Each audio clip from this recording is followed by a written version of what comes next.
ਤੁਹਾਡਾ ਸਾਰਿਆਂ ਦਾ ਸਵਾਗਤ ਹੈ। ਮੈਂ ਹਾਂ ਤੁਹਾਡਾ ਆਪਣਾ ਜਤਿੰਦਰ ਪੰਨੂ। ਮੈਂ ਇਸ ਵਕਤ ਇੰਗਲੈਂਡ ਚੋਂ ਬੋਲਦਾ ਪਿਆ।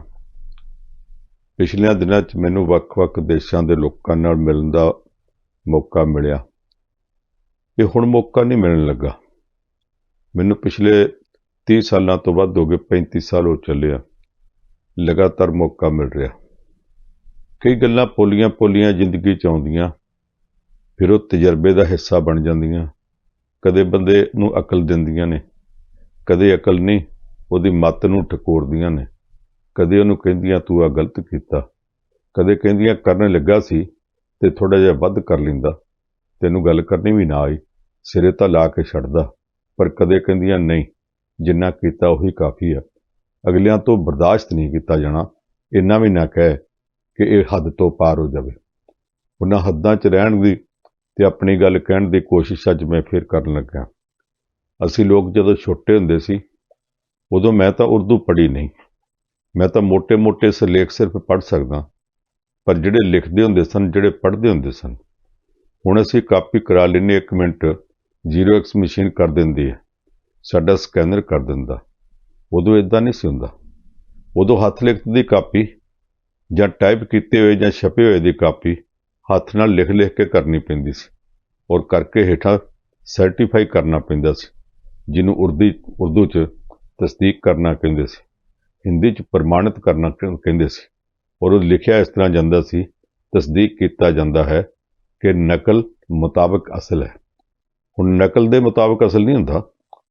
ਨਕਲ ਥੋੜ੍ਹੀ ਜਿਹੀ ਸਪੇਸ ਦੇ ਕੇ ਮੁਤਾਬਕ ਅਸਲ, according to real copy, real thing, ਉਹ ਹੁੰਦਾ ਹੈ। ਉਹਦੇ ਤੋਂ ਬਾਅਦ ਜਿਉਂ-ਜਿਉਂ ਸੁਰਤ ਸੰਭਾਲੀ, ਸਾਨੂੰ ਇਹ ਲੱਗਣ ਲੱਗ ਪਿਆ ਕਿ ਨਕਲ ਮੁਤਾਬਕ ਅਸਲ ਹੋ ਕੇ ਵੀ ਬਿਲਕੁਲ ਅਸਲ ਦੇ ਮੁਤਾਬਕ ਨਹੀਂ ਹੁੰਦੀ, ਨਕਲ ਨਕਲ ਹੀ ਰਹਿੰਦੀ ਹੈ। ਕਿਤੇ ਕੌਮੇ ਬਿੰਦੀ ਦਾ ਫਰਕ, ਕਿਤੇ ਊੜੇ ਅੜੇ ਦੇ ਅੱਖਰਾਂ ਦੀ ਚੋਣ ਦਾ ਫਰਕ, ਇੱਦਾਂ ਕੁਛ ਨਾ ਕੁਛ ਰਹਿ ਜਾਂਦਾ ਸੀ। ਫਿਰ ਇੱਕ ਲਫ਼ਜ਼ ਅਸੀਂ ਸਿੱਖਿਆ, ਪੈਰੋਡੀ। ਇੱਕ ਜਣੇ ਨੇ ਕਵਿਤਾ ਲਿਖੀ, ਦੂਸਰੇ ਨੇ ਉਹਦੀ ਪੈਰੋਡੀ ਲਿਖ ਦਿੱਤੀ। ਇੱਕ ਨੇ ਆਖਿਆ ਸੀ, ਦਿਲ ਤਾਂ ਪਤਾ ਨਹੀਂ ਤੇਰਾ ਕਿਹੋ ਜਿਹਾ ਹੋਣਾ। ਅੱਗੋਂ ਜੋ ਨੇ ਆਖਿਆ ਕਿ ਮੈਂ ਤਾਂ ਮੁਖੜਾ ਵੇਖ ਕੇ ਜਰ ਗਿਆ ਨਹੀਂ, ਉਹਦੇ ਉੱਤੇ ਦੂਸਰੇ ਨੇ ਪੈਰੋਡੀ ਕਰ ਦਿੱਤੀ, ਪਿੰਡ ਤਾਂ ਪਤਾ ਨਹੀਂ ਤੇਰਾ ਕਿਹੋ ਜਿਹਾ ਹੋਣਾ, ਮੈਂ ਤਾਂ ਸੜਕਾਂ ਵੇਖ ਕੇ ਡਰ ਗਿਆ ਨਹੀਂ। ਇਹਨੂੰ ਪੈਰੋਡੀ ਕਹਿੰਦੇ। ਸਾਡੇ ਕੋਲ ਇੱਕ ਲੋਕਤੰਤਰ ਹੈ। ਅਸੀਂ ਬੜਾ ਮਾਣ ਕਰਦੇ ਹਾਂ ਭਾਰਤ ਦੇ ਲੋਕ ਕਿ ਅਸੀਂ ਦੁਨੀਆ ਦਾ ਸਭ ਤੋਂ ਵੱਡਾ ਲੋਕਤੰਤਰ ਹੈ। ਵੱਡਾ ਕਿਤੇ ਵੋਟਾਂ ਦੀ ਗਿਣਤੀ ਨਾਲ ਵੱਡਾ ਤੇ ਨਹੀਂ ਹੋ ਜਾਂਦਾ ਕਿ ਸਭ ਤੋਂ ਵੱਧ ਵੋਟਾਂ ਸਾਡੇ ਕੋਲ ਹੈ, ਇਸ ਕਰਕੇ ਸਾਡਾ ਲੋਕਤੰਤਰ ਵੱਡਾ ਹੁੰਦਾ ਇਸ ਗੱਲ ਦੇ ਨਾਲ ਕਿ ਸਾਡੇ ਕੋਲ ਕੋਈ ਵਡਿਆਈ ਵਾਲੇ ਗੁਣ ਵੀ ਹੋਣ। ਸਾਡਾ ਲੋਕਤੰਤਰ ਬਾਕੀਆਂ ਨੂੰ ਕੋਈ ਰਾਹ ਦਿਖਾਉਂਦਾ ਹੋਵੇ। ਅਸੀਂ ਰਾਹ ਦਿਖਾਵਾ ਲੋਕਤੰਤਰ ਬਣਨ ਜੋਗੇ ਅਜੇ ਤੱਕ ਨਹੀਂ ਹੋ ਸਕੇ। ਅਸੀਂ ਦੁਨੀਆ ਭਰ ਦੇ ਲੋਕਤੰਤਰਾਂ ਦੀ ਪੈਰੋਡੀ ਬਣ ਕੇ ਰਹਿ ਗਏ ਹਾਂ। ਅਸੀਂ ਲਿਖ ਵੀ ਦਈਏ ਕਿ ਨਕਲ ਮੁਤਾਬਕ ਅਸਲ ਹੈ, ਤੇ ਤਾਂ ਵੀ ਅਸੀਂ ਅਸਲ ਦੇ ਮੁਤਾਬਕ ਨਕਲ ਨਹੀਂ ਬਣ ਸਕੇ। ਅਸੀਂ ਇਹ ਨਹੀਂ ਸਰਟੀਫਾਈ ਕਰ ਸਕਦੇ ਕਿ ਇੰਨ ਬਿੰਨ ਜਿਹੋ ਜਿਹਾ ਲੋਕਤੰਤਰ ਚਾਹੀਦਾ, ਅਸੀਂ ਉਹ ਬਣ ਗਏ। ਇਹਦੇ ਬਾਵਜੂਦ ਅਸੀਂ ਦੁਨੀਆ ਦੇ ਲੋਕਤੰਤਰੀ ਦੇਸ਼ਾਂ ਨੂੰ ਇਹ ਕਹਿੰਦੇ ਹਾਂ ਕਿ ਤੁਸੀਂ ਸਾਡੇ ਤੋਂ ਸਿੱਖੋ। ਸਾਡੇ ਪੱਲੇ ਹੈ ਕਿ ਅਸੀਂ ਜਿਹੜਾ ਸਿੱਖੀਏ?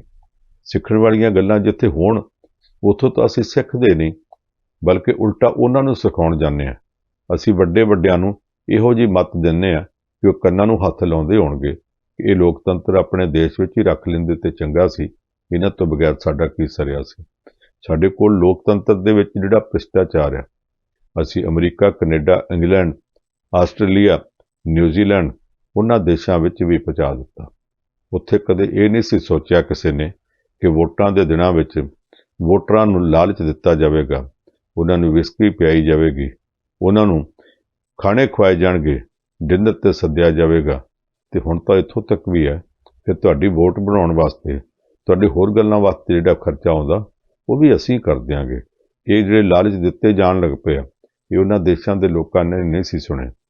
ਉਹਨਾਂ ਦੇਸ਼ਾਂ ਦੇ ਲੋਕਾਂ ਦੇ ਆਪਸ ਵਿੱਚ ਲੱਖ ਵਿਰੋਧ ਹੋਣ, ਇੱਕ ਦੂਸਰੇ ਦੇ ਦਰਵਾਜ਼ਿਆਂ ਅੱਗੇ ਲੱਗੇ ਹੋਏ ਜਿਹੜੇ ਛੋਟੇ-ਛੋਟੇ ਬੋਰਡ ਨੇ, ਅੱਧੀ ਰਾਤ ਨੂੰ ਆਪ ਜਾ ਕੇ ਜਾਂ ਆਪਣੇ ਕਿਰਾਏ ਦੇ ਬੰਦੇ ਭੇਜ ਕੇ ਚੁਕਵਾਏ ਨਹੀਂ ਸਨ, ਤੁੜਵਾਏ ਨਹੀਂ ਸਨ। ਅਸੀਂ ਇਹ ਵੀ ਕੁਝ ਕਰਨ ਲੱਗ ਪਏ। ਮੈਂ ਕੁਝ ਪੱਛਮੀ ਦੇਸ਼ਾਂ ਜਾਂ ਪੱਛਮ ਵਰਗੇ, ਪਰ ਉਹ ਚੜ੍ਹਦੇ ਪਾਸੇ ਜਾਂ ਦੱਖਣ ਵਿੱਚ ਵਸਦੇ ਆਸਟ੍ਰੇਲੀਆ ਤੇ ਨਿਊਜ਼ੀਲੈਂਡ ਵਰਗੇ ਦੇਸ਼ਾਂ ਵਿੱਚ ਵੀ ਵੇਖ ਲਿਆ। ਉੱਥੇ ਕੀ ਹੁੰਦਾ ਕਿ ਚੋਣਾਂ ਦੇ ਦਿਨਾਂ ਵਿੱਚ ਵੋਟਰਾਂ ਨੂੰ ਖਵਾਉਣ ਪਿਆਉਣ, ਸ਼ਰਾਬ ਨਾਲ ਰਜਾਉਣ ਵਾਸਤੇ ਪਾਰਟੀਆਂ ਰੱਖੀਆਂ ਜਾਂਦੀਆਂ ਤੇ ਉਮੀਦਵਾਰ ਨਹੀਂ ਰੱਖਦਾ। ਖਰਚਾ ਉਮੀਦਵਾਰ ਨੇ ਦੇਣਾ ਹੁੰਦਾ, ਪਰ ਲੁਕੇ ਤੌਰ ਤੇ ਦਿੰਦਾ, ਪਰਦੇ ਪਿੱਛੇ ਦਿੰਦਾ। ਉਹਦਾ ਕੋਈ ਨਾ ਕੋਈ ਪਿਆਦਾ, ਉਹਦਾ ਕੋਈ ਯਾਰ ਮਿੱਤਰ ਐਵੇਂ ਹੀ ਰੱਖ ਲੈਂਦਾ ਕਿ ਮੇਰੇ ਬੱਚੇ ਦਾ ਬਰਥਡੇ ਆ ਜੀ, ਆਇਓ ਗਾਰਡਨ ਪਾਰਟੀ ਕਰਨੀ ਹੈ। ਅੱਗੇ ਤਾਂ ਕਦੇ ਗਾਰਡਨ ਪਾਰਟੀ ਕੀਤੀ ਨਹੀਂ ਹੁੰਦੀ, ਅੱਗੇ ਤਾਂ ਕਦੇ ਡਿਨਰ ਅਰੇਂਜ ਕੀਤਾ ਨਹੀਂ ਹੁੰਦਾ, ਕਦੇ ਘਰ ਦੇ 5 ਜੀਆਂ ਨਾਲ ਬੈਠ ਕੇ ਵੀ ਖਾਧਾ ਕਿ ਨਹੀਂ ਖਾਧਾ। ਚੋਣਾਂ ਦੇ ਦਿਨਾਂ ਵਿੱਚ ਇਹੋ ਜਿਹੀ ਝੂਠੀ ਸੱਚੀ ਪਾਰਟੀ ਦੇ ਉੱਤੇ ਆਪਣੇ ਵਾਰਡ ਦੇ ਆਪਣੀ ਰਾਈਡਿੰਗ ਤੇ 200-300 ਲੋਕਾਂ ਨੂੰ ਸੱਦ ਕੇ ਖਾਣਾ ਖਵਾਇਆ ਜਾਂਦਾ ਤੇ ਉਹਨਾਂ ਸਾਰਿਆਂ ਨੂੰ ਫਿਰ ਇਹ ਆਖਿਆ ਜਾਂਦਾ ਕਿ ਹੁਣ ਵੋਟਾਂ ਤੁਸੀਂ ਪਾਇਓ। ਉਹ ਉਮੀਦਵਾਰ ਕਹਿ ਦਿੰਦਾ ਮੇਰਾ ਕੋਈ ਖਰਚਾ ਨਹੀਂ ਹੋਇਆ ਜੀ, ਉਹ ਤੇ ਉਹਨਾਂ ਨੇ ਕੀਤਾ ਸੀ, ਮੈਂ ਤਾਂ ਉੱਥੇ ਗਿਆ ਵੀ ਨਹੀਂ। ਉਹਨਾਂ ਨੇ ਬਹੁਤਾ ਆਖਿਆ ਸੀ ਆਇਓ, ਤੇ ਮੇਰੀ ਭੈਣ ਚਲੀ ਗਈ, ਮੇਰੀ ਭਤੀਜੀ ਚਲੀ ਗਈ, ਮੇਰਾ ਤਾਏ ਦਾ ਪੁੱਤ ਚਲਾ ਗਿਆ। ਵੇਖੋ ਮੈਂ ਤੇ ਮੇਰੀ ਵਾਈਫ ਤੇ ਮੇਰੇ ਬੱਚੇ ਵੀ ਅਸੀਂ ਤਾਂ ਉੱਥੇ ਨਹੀਂ ਗਏ, ਸਾਡੇ ਉਹਦੇ ਨਾਲ ਕੀ ਸੰਬੰਧ ਹੈ। ਇਹ ਵੀ ਕੰਮ ਸਾਡੇ ਬੰਦੇ ਕਰਨ ਲੱਗ ਪਏ ਆ। ਅਸੀਂ ਗੋਰਿਆਂ ਨੂੰ ਵੀ ਜਾ ਕੇ ਸਿਖਾ ਦਿੱਤਾ ਕਿ ਕਰਪਸ਼ਨ ਦਾ ਇੱਕ ਢੰਗ ਆ ਵੀ ਹੁੰਦਾ। ਅਸੀਂ ਲੋਕਤੰਤਰ ਨੂੰ ਵੀ ਕਰਪਟ ਕਰਨ ਵਾਸਤੇ ਉੱਥੋਂ ਤੱਕ ਚਲੇ ਗਏ। ਤੁਸੀਂ ਸੁਣ ਕੇ ਹੈਰਾਨ ਹੋਵੋਗੇ ਕਿ ਪਿਛਲੇ ਸਾਲ ਇੱਕ ਇਹੋ ਜਿਹੇ ਦੇਸ਼ ਦੇ ਵਿੱਚ ਚੋਣਾਂ ਹੋਈਆਂ ਤੇ ਇੱਕ ਉਮੀਦਵਾਰ ਨੇ ਆਪਣੇ ਮਿੱਤਰ ਦੇ ਘਰ ਦੇ ਵਿੱਚ ਇੱਕ ਪਾਰਟੀ ਰਖਵਾਈ। ਘਰ ਦੇ ਕਿਸੇ ਵੀ ਪਰਿਵਾਰਕ ਜੀ ਦਾ ਉਹਨਾਂ ਦਿਨਾਂ 'ਚ ਕੋਈ ਬਰਥਡੇ ਨਹੀਂ ਸੀ, ਕੋਈ ਮੈਰਿਜ ਐਨੀਵਰਸਰੀ ਨਹੀਂ ਸੀ, ਉਹ ਸਾਰਾ ਕੁਝ ਨਹੀਂ ਸੀ। ਤੇ ਐਵੇਂ ਕਹਿਤਾ ਅਸੀਂ ਨਵਾਂ ਡੌਗੀ ਪਿਛਲੇ ਸਾਲ ਲਿਆਂਦਾ ਸੀ, ਆਪਣੇ ਡੌਗੀ ਦੀ ਯਾਨੀ ਕੁੱਤੇ ਦੀ ਬਰਥਡੇ ਪਾਰਟੀ ਕਰਨੀ ਹੈ। ਪੁੱਛਿਆ ਦਾ ਬਰਥ ਕਦੋਂ ਆਇਆ ਸੀ? ਕਹਿੰਦੇ ਜੀ ਉਹ ਤਾਂ ਸਾਨੂੰ ਪਤਾ ਨਹੀਂ, ਅਸੀਂ ਪਿਛਲੇ ਸਾਲ ਲਿਆਂਦਾ ਸੀ, ਉਹਦੇ ਹਿਸਾਬ ਨਾਲ 1 ਸਾਲ ਹੋ ਗਿਆ, ਉਹਦੀ ਪਾਰਟੀ ਕਰਨੀ ਹੈ। ਤੇ ਚੋਣਾਂ ਦਿਨਾਂ 'ਚ ਸੱਦ ਕੇ ਉਹਦੀ ਪਾਰਟੀ ਦੇ ਬਹਾਨੇ ਲੋਕਾਂ ਨੂੰ ਰਜਾਇਆ ਗਿਆ ਤੇ ਬੇਨਤੀ ਕੀਤੀ ਗਈ। ਇਹ ਸਾਰਾ ਕੁਝ ਅਸੀਂ ਉੱਥੋਂ ਤੱਕ ਵੀ ਪਹੁੰਚਾ ਦਿੱਤਾ। ਜਦੋਂ ਅਸੀਂ ਉੱਥੋਂ ਤੱਕ ਪਹੁੰਚਾ ਦਿੱਤਾ, ਆਪਣੇ ਘਰ ਦੇ ਵਿੱਚ ਅਸੀਂ ਪੱਲੇ ਕੀ ਛੱਡਿਆ ਹੋਵੇਗਾ? ਸਾਡਾ ਲੋਕਤੰਤਰ ਕਈ ਲੋਕ ਕਹਿੰਦੇ ਹੌਲੀ ਹੌਲੀ ਕਰਪਟ ਹੋ ਗਿਆ। ਮੈਂ ਕਹਿੰਦਾ ਹੌਲੀ ਹੌਲੀ ਬਿਲਕੁਲ ਨਹੀਂ ਹੋਇਆ। ਅਸੀਂ ਤੇ ਮੁੱਢਲੇ ਦਿਨਾਂ ਤੋਂ ਹੀ ਕਰਪਟ ਕਰਨਾ ਸ਼ੁਰੂ ਕਰਤਾ ਸੀ। ਮੇਰੇ ਵਰਗਿਆਂ ਦੇ ਜਨਮ ਤੋਂ ਪਹਿਲਾਂ ਹੀ ਕਰਪਟ ਹੋਣਾ ਸ਼ੁਰੂ ਹੋ ਗਿਆ ਸੀ। ਕਿਹੜਾ ਗੰਦਮੰਦ, ਕਿਹੜਾ ਕੁਫਰ ਨਹੀਂ ਤੋਲਿਆ ਗਿਆ। ਸ਼ਹੀਦ ਭਗਤ ਸਿੰਘ ਦੇ ਸਾਥੀ ਸੋਹਣ ਸਿੰਘ ਜੋਸ਼, ਜਿਹੜਾ ਪਹਿਲਾਂ ਗੁਰਦੁਆਰਾ ਸੁਧਾਰ ਲਹਿਰ ਦੇ ਵਿੱਚ ਮੋਰਚਿਆਂ ਵਿੱਚ ਵੀ ਜਾਂਦਾ ਰਿਹਾ ਤੇ ਅਕਾਲੀ ਮੋਰਚਿਆਂ ਦਾ ਇਤਿਹਾਸ ਸਭ ਤੋਂ ਪਹਿਲਾਂ ਉਹਨੇ ਲਿਖਿਆ ਸੀ ਤੇ ਸ਼੍ਰੋਮਣੀ ਗੁਰਦੁਆਰਾ ਪ੍ਰਬੰਧਕ ਕਮੇਟੀ ਉਹ ਲੋਕਾਂ ਨੂੰ ਵੰਡਦੀ ਰਹੀ ਸੀ। ਉਹ ਜਦੋਂ ਚੋਣਾਂ 'ਚ ਖੜਾ ਸੀ, ਉਹਦੇ ਮੁਕਾਬਲੇ ਦੇ ਉੱਤੇ ਇੱਕ ਅਕਾਲੀ ਉਮੀਦਵਾਰ ਅੱਜ ਤੋਂ 60-70 ਸਾਲ ਪਹਿਲਾਂ ਖੜਾ ਕਰ ਦਿੱਤਾ। ਉਹਨੇ ਉੱਤੇ ਇਹੋ ਜਿਹੀ ਝੂਠੀ ਊਜ ਲਾਤੀ, ਕਹਿੰਦਾ ਜੀ ਇਹ ਤਾਂ ਜਦੋਂ ਫਲਾਣੇ ਥਾਂ ਗਿਆ ਸੀ ਉਹਨੇ ਕੁੱਠਾ ਖਾਧਾ ਸੀ। ਕੁੱਠਾ ਯਾਨੀ ਉਹ ਮਾਸ ਜਿਹੜਾ ਮੁਸਲਮਾਨ ਖਾਂਦੇ ਆ। ਥੱਲੇ ਕਿਸੇ ਨੇ ਪੁੱਛਿਆ ਨਹੀਂ, ਉਹ ਦਵਾਈਆਂ ਦਿੰਦਾ ਰਹਿ ਗਿਆ। ਉਹ ਬੰਦਾ ਜਿੱਤ ਗਿਆ ਤੇ ਸੋਹਣ ਸਿੰਘ ਜੋਸ਼ ਹਾਰ ਗਿਆ। ਤੇ ਉਹਦੇ ਤੋਂ ਬਾਅਦ ਉਹ ਜਿਹੜਾ ਜਿੱਤਿਆ ਸੀ, ਸੋਹਣ ਸਿੰਘ ਜੋਸ਼ ਦੇ ਘਰ ਮੁਆਫੀ ਮੰਗਣ ਆਇਆ ਕਿ ਗੁੱਸਾ ਨਾ ਕਰਿਓ, ਪਿਆਰ ਤੇ ਜੰਗ 'ਚ ਸਭ ਕੁਝ ਜਾਇਜ਼ ਹੁੰਦਾ। ਚੋਣਾਂ ਦੀ ਜੰਗ ਸੀ, ਮੈਂ ਦੋਸ਼ ਲਾਇਆ ਨਹੀਂ, ਮੈਨੂੰ ਲਾਉਣਾ ਪਿਆ। ਜੋਸ਼ ਹੋਰੀ ਸਾਰੀ ਉਮਰ ਤੱਕ ਇਸ ਦੋਸ਼ ਦੇ ਦਬਾਅ ਥੱਲੇ ਝੂਰਦੇ ਰਹੇ ਕਿ ਇਹ ਕੀ ਹੋ ਗਿਆ। ਬਾਬਾ ਗੁਰਦਿੱਤ ਸਿੰਘ ਕਾਮਾਗਾਟਾ ਮਾਰੂ ਸਾਰੇ ਜਾਣਦੇ ਆ ਕਿ ਉਹਦੀ ਕਿੰਨੀ ਵੱਡੀ ਕੁਰਬਾਨੀ ਸੀ।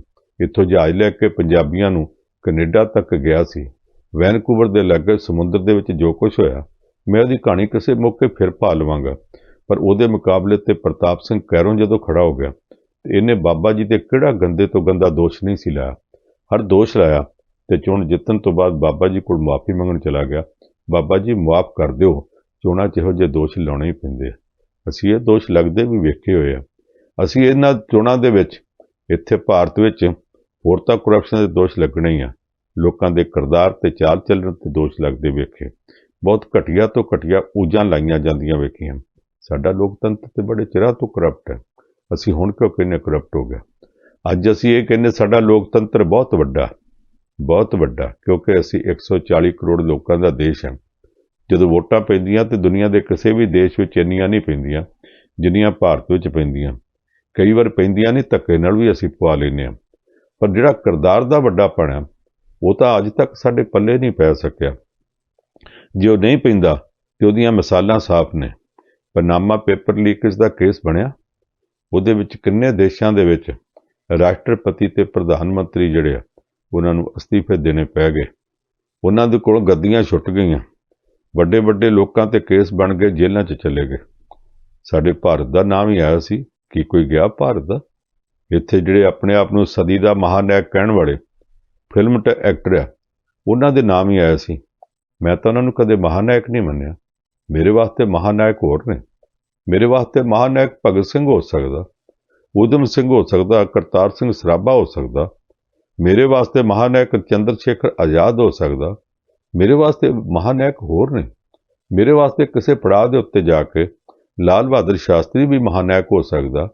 ਮੈਂ ਉਹਨੂੰ ਉਸ ਇੱਕ ਫਿਲਮਾਂ ਵਿੱਚ ਕੰਮ ਕਰਨ ਵਾਲੇ ਬੰਦੇ ਨੂੰ ਮਹਾਨਾਇਕ ਕਿਉਂ ਮੰਨਾਂ, ਜਿਹਨੇ ਕਰਪਸ਼ਨ ਦੇ ਕਿੱਸੇ ਜਿਹੜੇ ਸੀ ਉਹ ਵੀ ਛੋਟੇ ਨਹੀਂ ਰਹਿਣ ਦਿੱਤੇ।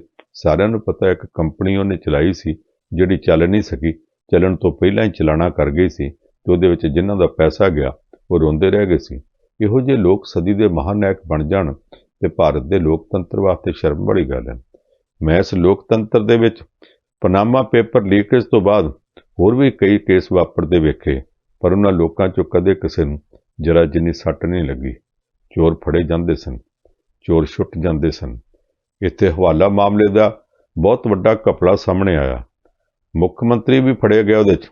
ਦਿੱਲੀ ਦਾ ਮੁੱਖ ਮੰਤਰੀ ਹੁੰਦਾ ਸੀ ਮਦਨ ਲਾਲ ਖੁਰਾਣਾ, ਜਿਹੜਾ ਕੇਸ ਵਿੱਚ ਜੇਲ੍ਹ ਚਲਾ ਗਿਆ ਸੀ। ਕੇਂਦਰ ਦੇ ਮੰਤਰੀਆਂ ਦੇ ਨਾਂ ਆਏ। ਉਸ ਵਕਤ ਦੇ ਪ੍ਰਧਾਨ ਮੰਤਰੀ ਨਰਸਿਮਹਾ ਰਾਓ ਦਾ ਨਾਂ ਆਇਆ। ਨਰਸਿਮਹਾ ਰਾਓ ਤਾਂ ਵੈਸੇ ਹੀ ਭਾਰਤੀ ਲੋਕਤੰਤਰ ਦੀ ਬੇਸ਼ਰਮੀ ਦਾ ਪ੍ਰਤੀਕ ਬਣ ਗਿਆ ਸੀ।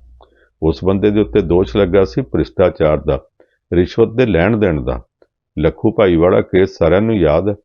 ਉਹਦਾ ਤੇ ਚੰਦਰਾ ਸਵਾਮੀ ਦਾ ਕੇਸ ਜਦੋਂ ਅਦਾਲਤ ਵਿੱਚ ਚੱਲਦਾ ਪਿਆ ਸੀ, ਉਸ ਅਦਾਲਤ ਵਿੱਚ ਚੱਲਦੇ ਕੇਸ ਤੋਂ ਜਦੋਂ ਗੱਲ ਚੱਲਦੀ ਸੀ ਕਿ ਉਹਨੇ ਇੰਨੇ ਪੈਸੇ ਦਿੱਤੇ, ਲੱਖੂ ਭਾਈ ਨੇ ਇੰਨੇ $1000 ਦਿੱਤੇ ਚੰਦਰਾ ਸਵਾਮੀ ਨੂੰ, ਤੇ ਫਿਰ ਸਾਰੀ ਗੱਲ ਜਦੋਂ ਖਤਮ ਹੋ ਗਈ ਤੇ ਇੱਕ ਵਕੀਲ ਪਾਸੇ ਤੋਂ ਉੱਠ ਪਏ, ਮਿਸਟਰ ਅਰੋੜਾ। ਉਹਨਾਂ ਨੇ ਉੱਠ ਕੇ ਜਾ ਕੇ ਆਖਿਆ, ਜੀ ਸਰ ਮਿਲਾਡ ਮੈਂ ਵੀ ਇੱਕ ਸਵਾਲ ਪੁੱਛਣਾ। ਉਹਨੂੰ ਪੁੱਛਿਆ ਲੱਖੂ ਭਾਈ ਨੂੰ ਕਿ ਤੁਸੀਂ ਦੁਨੀਆ ਦੇ ਵਿੱਚ ਕਦੇ ਵੱਡੇ ਤੋਂ ਵੱਡੇ ਕਿਸੇ ਲੀਡਰ ਨੂੰ ਮਿਲੇ? ਕਹਿੰਦਾ ਕਈ ਦੇਸ਼ਾਂ ਦੇ ਪ੍ਰਧਾਨ ਮੰਤਰੀਆਂ ਨੂੰ ਮਿਲਿਆ, ਮੈਂ ਕਈ ਦੇਸ਼ਾਂ ਦੇ ਰਾਸ਼ਟਰਪਤੀਆਂ ਨੂੰ ਮਿਲਿਆ, ਮੈਂ ਦੁਨੀਆ ਪੱਧਰ ਦਾ ਕਾਰੋਬਾਰੀ ਹਾਂ, ਮੈਂ ਤੇ ਕਿੰਗ ਕਈਆਂ ਦੇਸ਼ਾਂ ਦੇ ਉਹਨਾਂ ਨੂੰ ਵੀ ਮਿਲਿਆ। ਤੇ ਉਹਨੇ ਆਖਿਆ ਜਿਹੜਾ ਬੰਦਾ ਇੰਨੇ ਦੇਸ਼ਾਂ ਦੇ ਪ੍ਰਧਾਨ ਮੰਤਰੀਆਂ ਨੂੰ ਮਿਲਦਾ ਰਿਹਾ, ਐਸੇ ਇੱਕ ਟੁੱਟੇ ਜਿਹੇ ਸਾਧ ਦੇ ਕਹਿਣ ਦੇ ਉੱਤੇ ਉਹਨੇ ਐਡੀ ਵੱਡੀ ਰਿਸ਼ਵਤ ਕਿਉਂ ਦੇ ਦਿੱਤੀ? ਤੂੰ ਐਸ ਸਾਧ ਦੇ ਚੰਦਰਾ ਸਵਾਮੀ ਜੀ ਦਾ ਪੁਰਾਣਾ ਅਜੇ ਤੱਕ ਰਿਕਾਰਡ ਨਹੀਂ ਲੱਭਦਾ ਕਿ ਸਾਧ ਬਣਨ ਤੋਂ ਪਹਿਲਾਂ ਇਹਨੇ ਕੀ ਪੁੱਠੇ ਕੰਮ ਕੀਤੇ ਸੀ। ਤੂੰ ਉਹਦੇ ਕਹਿਣ ਦੇ ਉੱਤੇ ਪੈਸੇ ਕਿਉਂ ਦੇ ਦਿੱਤੇ? ਕੀ ਤੈਨੂੰ ਕਿਸੇ ਵੱਡੇ ਬੰਦੇ ਨੇ ਕਿਹਾ ਸੀ ਤਾਂ ਦਿੱਤੇ? ਉਹ ਕਹਿੰਦਾ ਮੈਨੂੰ ਤੁਹਾਡੇ ਪ੍ਰਧਾਨ ਮੰਤਰੀ ਨਰਸਿਮਹਾ ਰਾਓ ਨੇ ਕਿਹਾ ਸੀ, ਉਹਦੇ ਕਹਿਣ ਤੇ ਦਿੱਤੇ ਸੀ, ਉਹਨੇ ਕਿਹਾ ਸੀ ਇਹਨੂੰ ਦੇ ਦੇ। ਸੁਪਰੀਮ ਕੋਰਟ ਦੇ ਜੱਜਾਂ ਨੇ ਆਖਿਆ ਗੱਲ ਖਤਮ ਹੋ ਗਈ, ਸਿਰੇ ਲੱਗ ਗਈ, ਸਾਬਤ ਹੋ ਗਿਆ ਕਿ ਇਹਨੇ ਪੈਸੇ ਦਿੱਤੇ ਤੇ ਚੰਦਰਾ ਸਵਾਮੀ ਨੇ ਲਏ ਆ। ਉਹ ਜਿਹੜੇ ਵਕੀਲ ਨੇ ਉੱਠ ਕੇ ਦਖਲ ਦਿੱਤਾ ਸੀ, ਕਹਿੰਦਾ ਸਾਬਤ ਨਹੀਂ ਹੋਈ, ਗੱਲ ਖਤਮ ਨਹੀਂ ਹੋਈ, ਇਹ ਤੇ ਇੱਕ ਨਵਾਂ ਮੁਕੱਦਮਾ ਬਣ ਗਿਆ। ਇਹਦੇ ਵਿੱਚ ਦੇਸ਼ ਦੇ ਪ੍ਰਧਾਨ ਮੰਤਰੀ ਤੇ ਉਂਗਲ ਉੱਠੀ ਹੈ ਕਿ ਲੱਖੂ ਭਾਈ ਨੇ ਪੈਸੇ ਦਿੱਤੇ, ਚੰਦਰਾ ਸਵਾਮੀ ਨੇ ਪੈਸੇ ਲਏ, ਪਰ ਪੈਸੇ ਦੇਣ ਵਾਸਤੇ ਕਿਹਨੇ ਆਖਿਆ? ਭਾਰਤ ਦੇ ਦੁਨੀਆ ਦੇ ਸਭ ਤੋਂ ਵੱਡੇ ਲੋਕਤੰਤਰ ਦੇ ਪ੍ਰਧਾਨ ਮੰਤਰੀ ਨਰਸਿਮਹਾ ਰਾਓ ਨੇ ਆਖਿਆ। ਇਹਦਾ ਮਤਲਬ ਇਹ ਹੈ ਕਿ ਨਰਸਿਮਹਾ ਰਾਓ ਨੇ ਪੈਸਿਆਂ ਦੇ ਲੈਣ ਦੇਣ ਵਿੱਚ ਦਲਾਲੀ ਕੀਤੀ ਹੈ। ਮਿਲਾਡ, ਤੁਹਾਡੇ ਦੇਸ਼ ਦੇ ਪ੍ਰਧਾਨ ਮੰਤਰੀ ਉੱਤੇ ਇਹ ਦੋਸ਼ ਲੱਗਦਾ ਕਿ ਉਹਨੇ ਕਰਪਸ਼ਨ ਦੇ ਕੇਸ ਵਿੱਚ ਪੈਸਿਆਂ ਦੇ ਲੈਣ ਦੇਣ ਵਿੱਚ ਦਲਾਲੀ ਕੀਤੀ ਹੈ। ਇਹ ਇੱਕ ਨਵਾਂ ਮੁਕੱਦਮਾ ਸ਼ੁਰੂ ਹੋਣਾ ਚਾਹੀਦਾ। ਅਦਾਲਤ ਉਸ ਗੱਲ ਨੂੰ ਕੱਟ ਨਹੀਂ ਸੀ ਸਕੀ। ਉਹ ਭ੍ਰਿਸ਼ਟਾਚਾਰ ਦਾ ਮੁਕੱਦਮਾ ਚੱਲਿਆ ਸੀ। ਦੁਨੀਆ ਦਾ ਵੱਡਾ ਲੋਕਤੰਤਰ ਲਈ ਫਿਰਦੇ ਆ। ਉਸ ਲੋਕਤੰਤਰ ਦੇ ਪ੍ਰਧਾਨ ਮੰਤਰੀ ਨੂੰ ਭ੍ਰਿਸ਼ਟਾਚਾਰ ਦੇ ਕੇਸ ਵਿੱਚ ਜੇਲ੍ਹ ਜਾਣਾ ਪਿਆ ਸੀ, ਔਰ ਲੱਗਦਾ ਸੀ ਕਿ ਉਹ ਸਾਬਤ ਹੋ ਜਾਵੇਗਾ ਸਾਰਾ ਕੁਝ, ਔਰ ਜੇਲ੍ਹ ਦੇ ਵਿੱਚ ਬੈਠਾ ਸੜੇਗਾ। ਪਰ ਉਹ ਗੱਲ ਕਿੱਥੇ ਜਾ ਕੇ ਮੁੱਕ ਗਈ, ਕਿਉਂਕਿ ਭਾਜਪਾ ਦੇ ਦੋ ਬਹੁਤ ਵੱਡੇ ਲੀਡਰਾਂ ਦੇ ਨਾਂ ਹਵਾਲਾ ਕਾਂਡ ਵਿੱਚ ਆਉਂਦੇ ਸੀ। ਕਾਂਗਰਸ ਵਾਲਿਆਂ ਨੇ ਆਖਿਆ ਜੇ ਤੁਸੀਂ ਇਹਨੂੰ ਲਪੇਟੋਗੇ ਤੇ ਫਿਰ ਉਹ ਵੀ ਜੇਲ੍ਹ ਵਿੱਚ ਜਾਣਗੇ। ਫਿਰ ਆਪਸ ਵਿੱਚ ਦੋਵਾਂ ਧਿਰਾਂ ਦਾ ਇੱਕ ਸਮਝੌਤਾ ਹੋ ਗਿਆ ਸੀ। ਉਹ ਸਮਝੌਤਾ ਹੋਣ ਤੋਂ ਬਾਅਦ ਮਾਮਲਾ ਠੱਪ ਕਰ ਦਿੱਤਾ ਗਿਆ ਸੀ। ਇੱਕ ਹੋਰ ਕੰਪਨੀ ਸੀ ਇੱਥੇ ਕਰਨਾਟਕ ਦੇ ਲਾਗੇ ਆਂਧਰਾ ਪ੍ਰਦੇਸ਼, 3 ਰਾਜਾਂ ਦੀ ਹੱਦ ਜਿੱਥੇ ਜੁੜਦੀ ਆ, ਉੱਥੇ ਸਾਰਾ ਜੰਗਲ ਖੁਰਚ ਕੇ ਦੁਨੀਆ ਭਰ 'ਚ ਦੌਲਤਾਂ ਬਣਾ ਲਈਆਂ। ਉਹਨਾਂ ਦੇ ਘਰ ਵਿੱਚ ਚਾਂਦੀ ਦੇ ਮੇਜ਼ ਕੁਰਸੀਆਂ ਸਨ, ਸੋਨੇ ਦੇ ਭਾਂਡਿਆਂ ਵਿੱਚ ਖਾਣਾ ਖਾਂਦੇ ਸਨ।